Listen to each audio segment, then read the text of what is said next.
guys, good morning. Dito na kami sa may breakfast area. Medyo maaga kasi sumabay ako kay Em. Kasi nga diba meron siyang pupuntahan today. So, it's 7:30. Magbe-breakfast siya. And then, akyat. Tapos, alis na siya. Ako, mag-stay ako sa hotel. So anyway, same food lang yung kinuha ko. Ay, hindi. Actually, hindi ako kumuha ng bacon. Hindi ko kasi nagustuhan yung kahapon. So, ano lang. Ito. Bread. Masarap to. Cucumber. And then, sausage. And then, kain. Ito na ako nagpakuha. And coffee. Tapos nag-order siya ng scrambled egg. Ayan. Bread. Guys, we're back sa hotel. Alis na siya. Ganda ng suot niya, oh. Bye-bye. Cellphone? Okay. Bye, ingat. Card, magdadala pa ako, wag na. Wag na. So, maglilipit muna ako dito kasi yung mga ginamit niya. And then, saka ako mag-edit. So, I think final na. Hindi na ako lalabas for today. Sabi ko kahapon, diba? Tingnan ko kung lalabas ako. Pero parang nangingibabaw yung pagkatamad ko. Parang dito na lang ako mag-edit na lang. Tapos, for lunch, siguro ang ilalunch ko na lang, may baon kasi kami cup noodles. So, yun na lang. May water naman dito. Mag-init na lang ako. And then, saka na lang tayo bawi ng maayos na food pag uwi ni Ed. Pag magdi-dinner na. Feeling ko, magkakaroon na ako. Sobrang bloated ko. Kahapon pa to eh. Pero meron naman akong mga dalang pads just in case. Pero feeling ko talaga malapit na kasi nararamdaman ko yung Basta, ganito yung feeling kapag malapit na.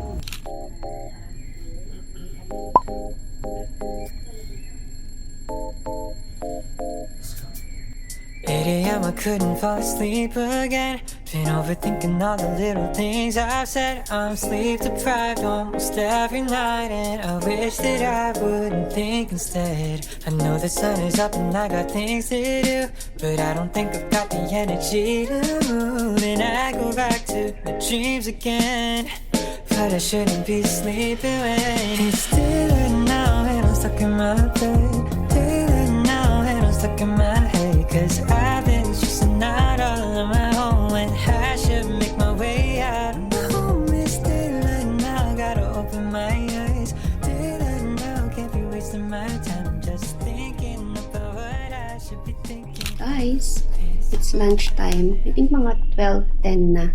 Nag-edit kasi ako kanina, diba?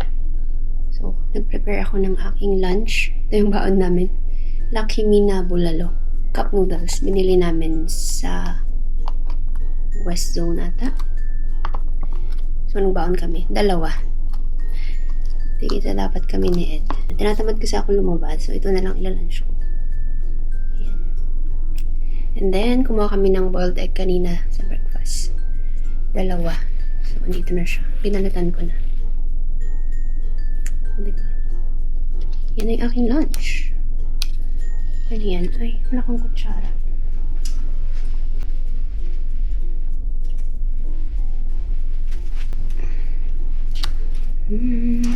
Diba? Ito yung disposable naman from Jollibee kagabi. Kasi nagkamay kami. Di namin ginamit. So, buti na lang sinave. Though meron kaming baon din na disposable. May gloves, ganyan. Pero walang tinidor. So, good thing na merong tinidor kagabi sa Jollibee. Yun lang, mag-aamoy noodles ang ating kwarto. Anyway. Let's eat, guys.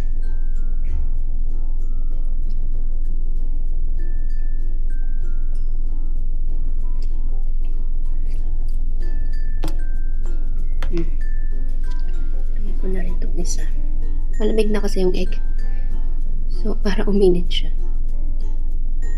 Babad natin sila dyan.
Hi guys! Good morning!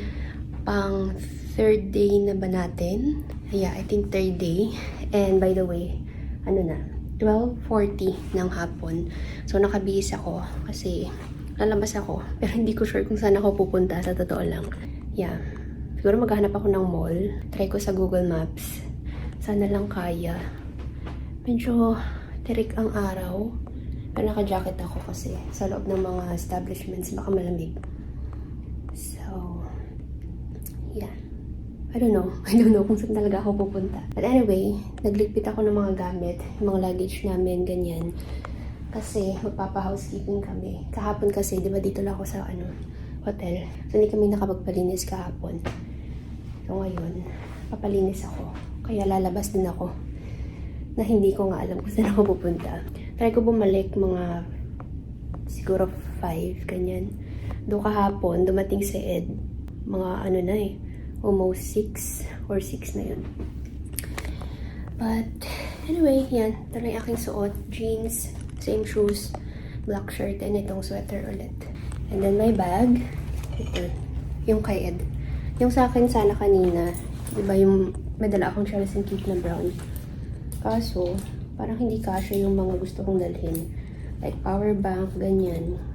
And nagdala ako ng water. Kaya sabi ko, ito na lang bag ni Ed. Ako niyan.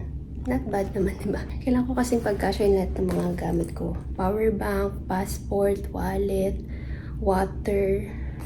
So, ang dami ko ilalagay. Yung camera ko nga, iniwan ko na siya. Nilagay ko dito sa isa sa mga luggage. I think I'm gonna go. And I'll try to vlog. Hindi ko sure kung makapag-vlog ako, pero itatry ko. Sana wala masyadong tao para hindi ako mahiya. Ayan lang. Bye! See you later!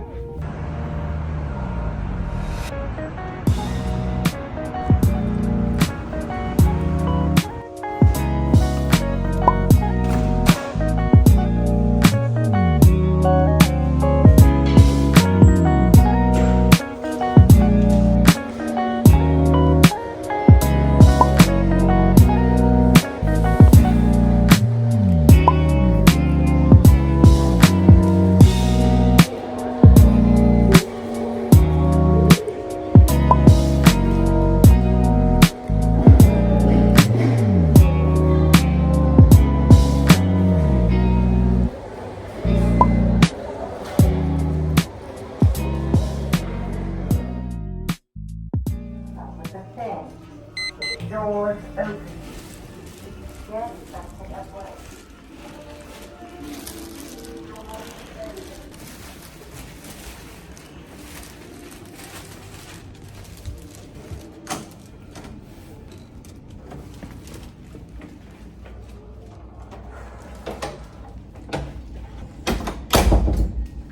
Guys, I'm back.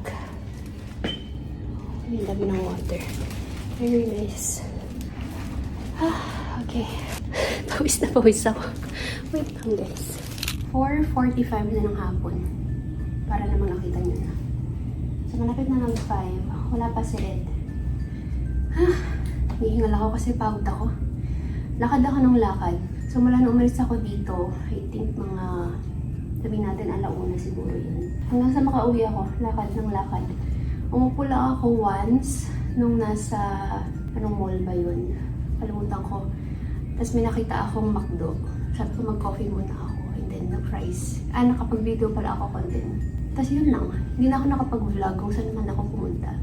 Kasi nahiya ako. May mga tao. Hindi naman sobrang dami. Pero, ewan ko, nahiya ako. So wala akong na-vlog. Ayun. Tapos punta ako ng Brad's for Less. Meron akong nakitang dalawa. Wala siya sa loob ng mall. So, kailangan ko pa siyang sadyain. Doon hindi naman sila super magkalayo dun sa mga mall na napuntahan ko. Siguro mga 9-10 minutes away din. And wala ako nabili. Nag-check lang talaga ako, pampalipas oras, ganyan. Pero wala, nauna pa rin ako umuwi ko sa kaya. Umuwi na ako kasi napagod na ako. Saka wala na akong ibang mapuntahan. Yung mga ibang mall, medyo malayo na talaga siya. Pwede naman mag-commute, kaso medyo hindi ako confident. Baka kung saan ako magpunta. So, yun. Yung mga kayang lakarin lang yung pinuntahan ko. Ito lang nabili ko actually. Duman ako ng Lulu bago pumunta dito sa hotel. And I think ito na yung dinner namin. Bumili ako ng 2 cup noodles. Tapos may nakita ako juice. Try natin. Product of Qatar daw to. Mazrati. Lemonade drink siya. Mukhang masarap. So, try natin. And yun lang. Ito lang yung sinadya ko dun. Yung cup noodles. Kasi parang yun na lang yung dinner namin. Yung dito sa hotel, wala kaming ibang, may mga ibang options naman ng kainan. Pero wala kaming bet, sa totoo lang. Hindi kasi kami ma-explore ni Ed sa food. Yung mga nakapalibot dito, more on mga Indian, ganyan, pares kami hindi masyado sa Indian food. Ang ano lang namin dito, Jollibee. Pero ano namang Jollibee na naman tayo. So, yeah, although pa rin mo kami magpa-deliver, pero sabi ko parang gusto kong mag-noodles na lang. Okay lang naman daw kay Ed. So sabi ko mag-noodles na lang muna tayo for tonight. And then last night namin bukas, siguro magpa-deliver kami. Or, ewan ko, kung anong plano bukas. Pero, for tonight, ito na muna i-dinner natin. Kaya kumuha ko ng 2. So wala talaga kaming ibang option. Meron, kasi medyo malalayo na siya. Unlike dun sa amin sa Abu Dhabi, di ba? May Jollibee, tapos magkakatabi yung mga Pinoy food. Tapos madaming Pinoy food or mga Pinoy restaurant, Pinoy groceries dun sa Abu Dhabi. Kung i-compare ko dito sa area kung asan kami ngayon. Ewan ko lang talaga sa center ng Qatar.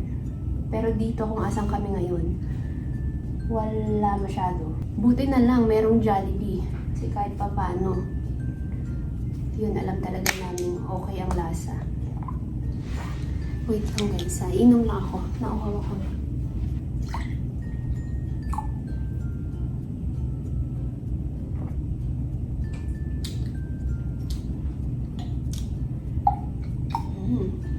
Not bad. Sarap. Pero parang kailangan ko siyang dagdagan ng water.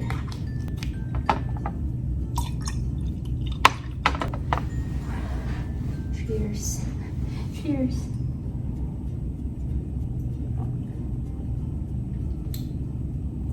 Okay, better.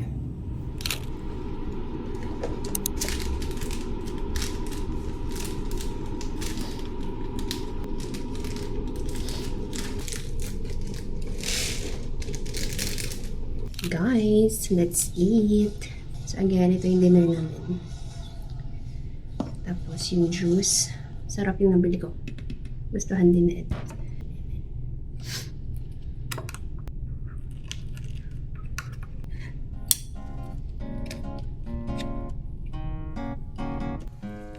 Limit ah. Yes, yes, yes.